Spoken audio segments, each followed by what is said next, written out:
আসসালামু আলাইকুম রহমতুল্লাহ। সম্মানিত ভিউয়ার্স, আপনাদের কাছে আমি অল্প কিছু সময় কয়েকটা কথা নিয়ে হাজির হয়েছি, যে কথাগুলো আপনারা মনোযোগ সহকারে শুনবেন। আমরা দুনিয়াতে বসবাস করি, আমাদের আত্মীয় স্বজন, পাড়া প্রতিবেশী, স্ত্রী সন্তান, এমনকি দুনিয়ার যে কোনো জনই হোক, আমরা খুশি করার চেষ্টা করি, সন্তুষ্ট করার চেষ্টা করি, কিন্তু এটা আমাদের দ্বারা সম্ভব হয় না। আরেকটা কাজ হচ্ছে, আমরা সম্পদ অর্জন করি। 10 টাকা রুজি করছি, আরও 10 টাকা চাই। একের জমি বানাইছি, আরেকের জমি বানাইতে চাই। একটা বিল্ডিং তৈরি করছি, আরেকটা বিল্ডিং তৈরি করতে চাই। লাখ টাকার মালিক হয়েছি, কোটি টাকার সম্পদ হইতে চাই। আমাদের আকাঙ্ক্ষা থাকে এক না এক, অনেক আমরা আকাঙ্ক্ষা তৈরি হয়, কিন্তু এটা আমাদের ছাড়া সম্ভব না।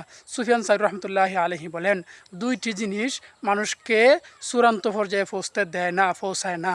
এর মধ্যে একটা হচ্ছে সম্পদ, আর দ্বিতীয়টি হচ্ছে সম্পদের লোভ। এই দুইটা জিনিস আমরা কখনো চূড়ান্ত পর্যায়ে পৌঁছতে পারবো না। কারণ আমার বাইকে যদি আমি সন্তুষ্ট করতে চাই, তাকে কোনোভাবে সন্তুষ্ট করতে পারবো না। কেন পারবো না? তাকে যখন আমি 100 টাকা দিব, সে 200 টাকা চাইবে, 200 দিলে 400 চাইবে, 400 দিলে 800 চাইবে। এরকমই তার মানুষের স্বভাব। যে কোনোজন আত্মীয় স্বজন যাকে খুশি তাকেই যদি চান আপনি সন্তুষ্ট করতেন, পারবেন না। এমনকি নেতাদেরও পারবেন না, নেতাদের মন যুগে চলতে পারবেন না। কারণ মানুষের সন্তুষ্টি করতে হলে অনেক কিছু বিসর্জন দিতে হয়, অনেক কিছু করতে হয়, তাহলে মানুষকে সন্তুষ্ট করা সম্ভব হয়।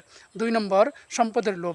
সম্পদ এমন এক জিনিস, যেটা অর্জন করলে পরে তাদের মধ্যে আকাঙ্ক্ষা জাগে, আফসোস জাগে, লোভ তৈরি হয়, যে কারণে কোটি কোটি কোটি কোটি টাকার মালিক, এমনকি সারা বিশ্বের মালিকও যদি হয়ে যায়, তারপর তার আকাঙ্ক্ষা শেষ হবে না। এই জন্য আমাদেরকে এই দুইটা জিনিসকে পরিহার করতে হবে। মানুষকে সন্তুষ্ট করার চেষ্টা করলে হবে না। মানুষকে সন্তুষ্ট না করে নিজে সন্তুষ্ট হয়ে চলেন, মানুষ আপনার পিছনে এমনিতে চলবে। সম্পদ লোভ না করে সম্পদ যা আছে তার উপরে সন্তুষ্ট থাকেন, দেখবেন সম্পদের লোভ আপনার থেকে অটোমেটিক চলে গেছে। আল্লাহ তাআলা আমাদেরকে তৌফিক দান করুন।